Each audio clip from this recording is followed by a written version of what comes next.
여러분 안녕하세요. 원정상입니다. 오늘은 사진의 주제 그리고 그 주제를 잘 받쳐줄 수 있는 부제에 대해서 살펴보도록 하는데요. 여러분이 사진은 가지고 있는 각자의 그 개성이 장비보다 훨씬 중요합니다.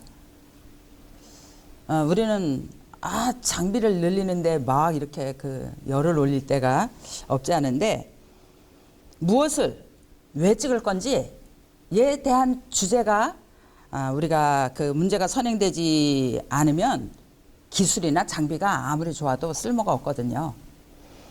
그래서 무엇을 왜 찍을 건가, 좋은 사진을 찍기 위해서는 내가 표현 방법을 어떻게 할 건가, 그리고 또 그걸 눈으로 보는 것처럼 관람자도 동일한 나와의 느낌을 같이 받을 수 있는 그런 상상할 수 있는 능력이 무언가. 그래서 그런 게 반드시 있어야만 좋은 사진가, 훌륭한 사진가, 또 그 사진의 대상에 대한 관점, 이런 게 맞지 않을까, 이런 생각을 해보게 되는 것입니다. 그래서 만약에 우리가 이 사진은 정말 쓸데도 없고 성공적이지 못하다라고 할 때 왜 그럼 이런 사진이 성공적이지 못한가 하는 이유는 보면 복잡해요. 주제도 없고 질서가 없어요. 무질서하고 주제도 없고 또 부제도 없고, 그리고 배경도 부적당해요. 배경도 콘트라스트도 또 빛도, 사진은 빛의 예술인데 사진에 또 빛도 없고 구도도 적합하지 못하고 또 내용이 진실하지 못하고, 그러면 그 사진은 좀 망가진 그런 사진이 아닐까, 이런 생각을 해봐요. 그래서 우리가 사진을 찍을 땐 풍부한 상상력, 이런 상상력도 가져야 되고요. 그리고 우리가 시각적인 그런 호소력, 상상력을 동원을 해야 시각적인 그런 호소력도 나올 수 있겠죠. 그래서 오늘은 그 진실성 있는 사진의 주제를 받쳐주는 부제에 대해서 잠시 살펴보도록 하겠습니다. 시각적인, 말씀드린 대로 평범한 주제라도 시각적인 호소력을 갖도록 상상력을 동원한다. 그리고 주제에 시선이 집중되도록 불필요한 요소를 제거한다. 그리고 사진이란 이런 기록성이라든지 사실성이라든지 증언성이라든지 이런 요소가 있는데, 이런 요소도 충분히 함께 가지고 있어야 된다. 그리고 중요한 거는 사진이요, 아는 만큼 보여요. 아는 만큼 표현할 수 있으세요. 그래서 많은 연습과 또 공부도 반드시 필요하겠죠. 그래서 우리가 오늘 말하려고 하는 주제, 사진가가, 촬영자가 주로 표현하고자 하는 대상을 주제, 그리고 그 주제를 받쳐주는 게 부제다라는 것을 말씀을 드리면서 사진 한 장을 보도록 하겠습니다. 무엇을, 왜, 주의를 집중시키는 전달 내용. 그럼 내가 그 전달 내용을 어떻게 표현할 건지, 전달 방법, 표현 방법, 그리고 상상력을 내가 미리 가지고 있어야 된다. 아는 만큼 보인다고 말씀드렸잖아요. 그래서 많이 알아야 되려면 많은 공부도 해야 되고 또 많이 찍어보는 것이 우선이 아닐까, 이런 생각을 해보게 됩니다. 이건 제가 일본에서 전시를 한 얼음을 주제로 한 사진들이에요. 주로 이제 소양강하고 이 홍천강에서 얼음을 주제로 찍었어요. 얼음 변주곡이라는 그런 주제를 가지고 사진을 촬영을 했습니다.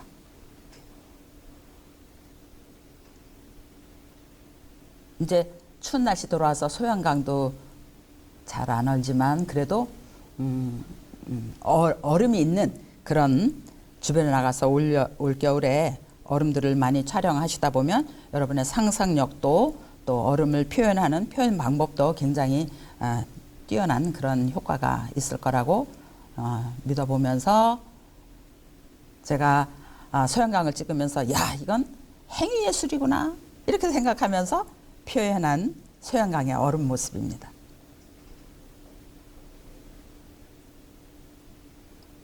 아, 낙엽들은 이렇게 유형을 하고 있구나. 얼음 속에서도.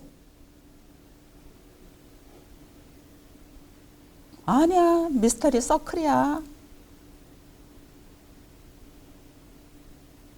그러다 보면 이런 기포 현상을 또 만나게 됩니다. 얼음을 들여다보고 있으면 공기를 만나면서 생긴 이런 그 공기가 들어가서 생긴 기포 현상이잖아요. 아, 소양강은 나의 아뜰리에야 라고 생각을 한 경우도 있었죠.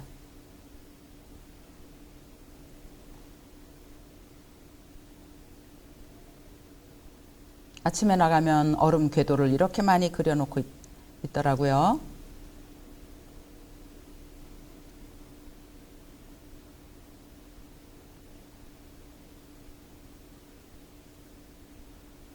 연엽이 얼음과 함께 동면하고 있는 그런 장면입니다. 그래서 요거는 이제 소양강의 새벽이 예술인데 얼음 변주곡이라는 제목을 가지고 전시를 하고 있는 것을 사진 전문지에서 소개해주고 있는 내용입니다. 겨울의 새벽.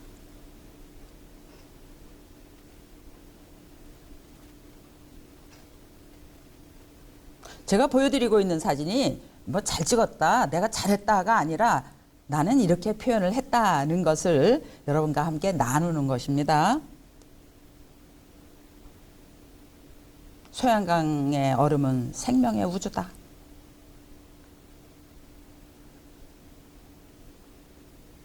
그래서 상상력을 가지고 얼음 표현을 하는 장면이었습니다. 그 다음에 나무에 대해서 또 이 주제와 부제를 표현할 때 나무를 찍고 있는데 거기에 대한 나무면 나무에 대한 애정이 있어야 되고 얼음이면 얼음에 대한 애정이 있어야 되는 거예요. 그리고 어떤 바깥은 농부에 대해서 내가 촬영을 한다. 그러면 그 농부의 심정으로 들어가서 촬영을 하고 춤을 추고 있는 무희를 내가 찍고 있다.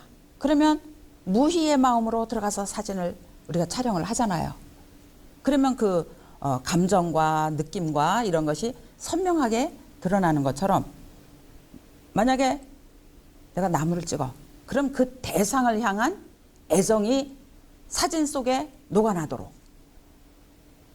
제가 이 과수나무에 이렇게 잘라지고 오래되었지만 꽃이 아름답게 피어나고 있는 이 말하는 장면. 난 이런 곳에도 이렇게 피어나고 있구나 라는 사랑의 눈을 가지고 이 나무를 찍게 되었어요. 이 나무는 여러분 잘 아시죠? 1.21 사태 때 청와대 뒷산에 김신조를 비롯한 이 북한 공비들이 내려와 가지고 이 나무에 15발이나 총탄 흔적이 있더라고요. 제가 몇 년 전에 이쪽 한성 도성을 또 촬영해야 되는 그런 프로젝트가 있어서 거기를 가는데 이렇게 총탄의 흔적을 표시를 해놓고 있어요. 이 나무가 하고 있는 말이잖아요. 아픔과 상흔을 그대로 간직하고 있는 나무였습니다. 죽었지만 또다시 움이 트고 있는 나무를 표현했습니다.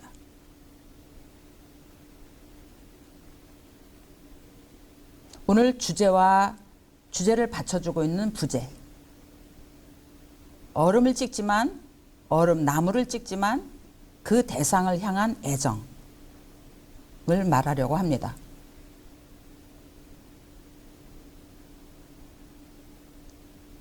이 나무는 플라타나스 나무였어요.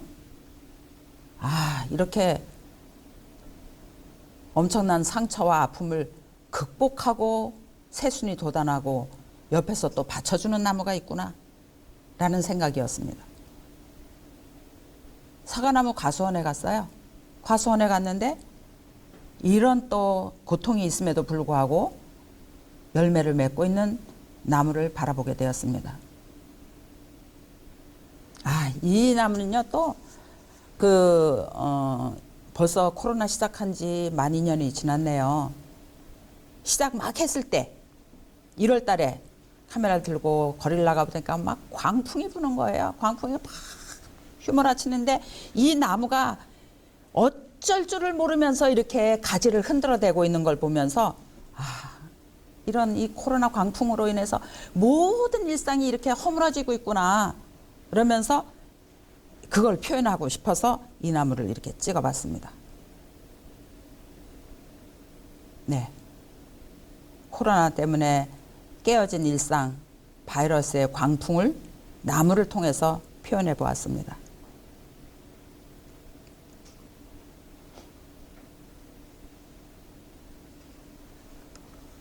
이건 그 수조 속에 들어있는 고기들이에요. 물고기인데 이제 곧 죽을 고기잖아요.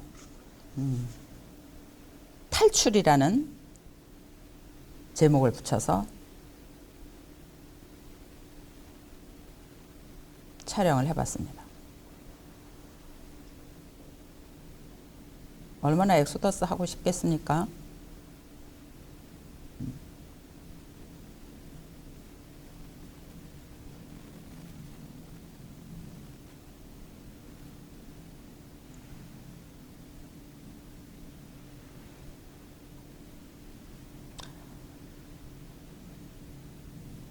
산소통이 있음에도 불구하고 고기들이 많이 숨을 거둔 장면이군요. 느낌. 그래서 사진에는 느낌을 표현하려고 애를 쓰는 것이 굉장히 중요합니다. 내가 이 사진을 찍을 때 내가 어떤 느낌을 가졌는지 또 내 생각이나 내 감정을 어떻게 여기다 투영시킬지가 굉장히 관건이지 않겠나. 그래서 저는 사진 함께 공부할 때 이 사진을 찍게 된 동기는 또 이 사진을 찍으면서 느낌은 이 사진에서 무엇을 말씀하고 싶은지를 꼭 여쭤보거든요. 그러다 처음에는 아마 그냥 찍었어요. 찍었는데 새가 거기 들어와 있더라고요. 이러다가 나중에는 새가 그 장면에 들어오기를 기다리는 그런 사진의 자세로 이렇게 변화되는 것을 볼 수가 있었어요.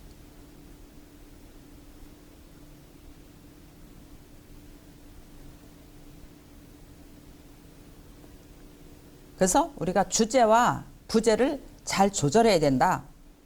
평범한 주제라 할지라도 전달하려는 내용을 확실하게 전달해야 된다. 평범한 주제지만 전달하려는 내용이 무엇인가, 그리고 창의적으로 나타내는 것이 아주 중요하죠. 풍부한 상상력을 갖는다. 그래서 풍부한 상상력을 통해서 실제 이상의 표현을 하는 것이 좋다. 그리고 주제를 뒷받침해 줄 수 있는 어울리는 색감이나 배경을 배치시킨다. 황금분할법을 사용하면 피사체를 배치하진 교차점 여백에다 부제를 설정해 준다. 아마 이런 기본적인 거는 많이 이제 알고들 계실 거예요. 그래서 제가 찍은 게 말하는 게시판에 대해서 찍어봤습니다. 게시판은 뭐 그냥 보여주지 무슨 말을 하나요? 라고 하겠지만 저는 참 많은 말을 하는구나. 이 잘 보이지 않는 여기에서 얼마나 많은 말을 하고 있는지 몰라요. 죽기 전에 나는 뭐뭐가 되고 싶다. 죽기 전에 나는 뭐뭐가 되고 싶다. 뭐뭘 하고 싶다. 죽기 전에 나는 이렇게 하면서 이렇게 지나가다 누구라도 쓸 수 있도록 이렇게 게시판이 있는 걸 보고 거기다 팔을 한쪽을 살짝 넣어봤습니다. 말하고 있는 게시판. 여긴 진짜 말하고 있어요. 단독을 팝니다. 조리사를 급하게 모집을 합니다. 주택을 급하게 살려고 합니다. 10만 원짜리 월세방도 있어요. 뭐라고 하는 숱한 말을 게시판을 통해서 하고 있습니다. 대통령 후보의 벽보판이에요. 알고 있는 얼굴들도 있죠.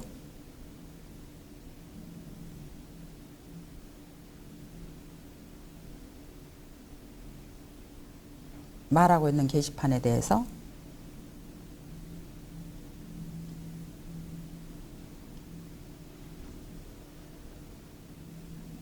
여러분의 상상력을 동원해서 이 게시판에다가 한번 벽보를 붙여보시죠. 어떤 거를 여러분은 여기다 광고를 하고 싶으신가요? 무슨 말을 여기다 써보고 싶으신가요?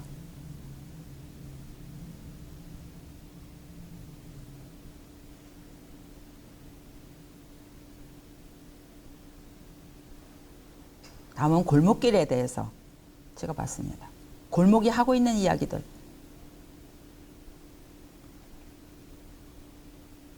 크로아티아 골목에 갔는데 LG 에어컨이 달려있어서 참 반가웠습니다. 골목길이 하고 있는 이야기를, 그러니까 이게 쭉 테마면서 또 주제가 되면서 주제를 받쳐주는 부제도 동시에 나오면서 하는 골목길을 찍고 있지만 골목길을 이야기해주고 있는 여러 가지 것들이 있습니다.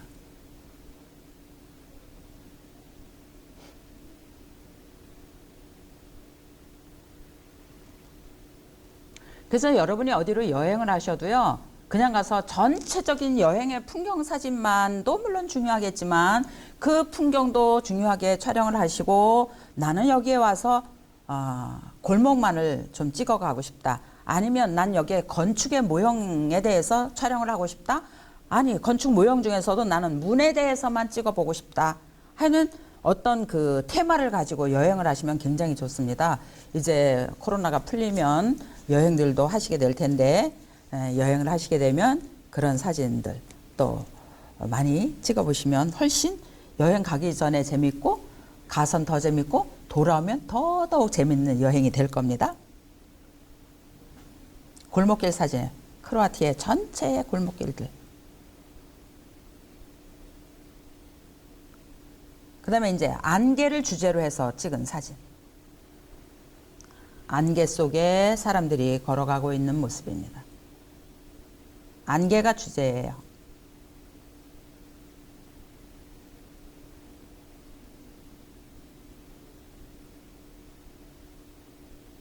대룡산 안개.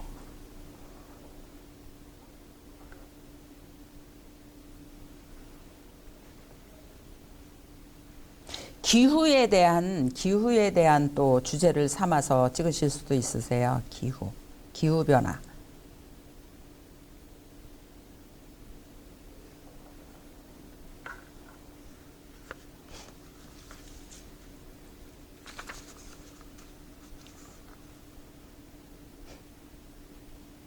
그래서 이제 사진의 주제와 부제는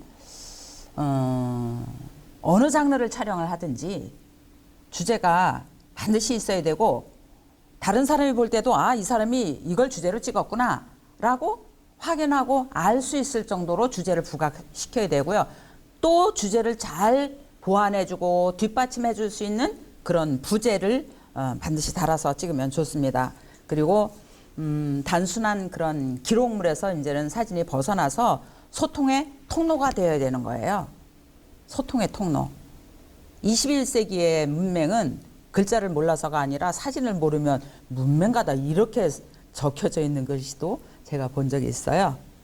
그리고 주제를 통해서 사진가의, 촬영자의 그 느낌을 잘 표현할 수 있을 정도로, 내가 왜 찍는지, 무엇을 찍는지, 무엇을 전달하려고 하는지의 그 주제성, 명확성, 거기에 따르는 기록이라든지 뭐 이런 사실성도 함께 들어가 있으면 더 좋은 사진이 될 겁니다. 그래서 주제와 부제를 조절하는 방법은 뭐 구도를 통해서도 주제, 부제를 3분할 구도에서 꼭지점 교차 빈 곳에 부제를 설정을 한다 하는 그런 구도, 또 심도 깊게, 또 아웃포커싱 하는 이런 심도를 통해서 명암, 밝고 어둠을 통해서 또 색채, 또 대비 이런 것들을 통해서 주제와 부제를 잘 구분하는 사진을 찍으실 수도 있고요.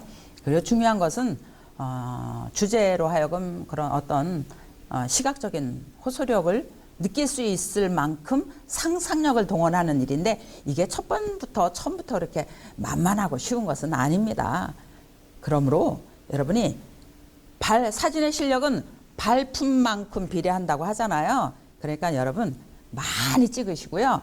또 다른 사람 사진도 많이 보시고 또 연습도 많이 하시고 그리고 또 공부도 많이 하시면 훨씬 그 사진 생활 하시는 데에 아주 폭넓고 깊은 그리고 즐거운 그리고 감사한 그런 그 사진인이 되실 줄 믿고 오늘은 사진의 부제와 주제에 대해서 여러분께 말씀을 나눴습니다. 수고 많으셨습니다. 고맙습니다.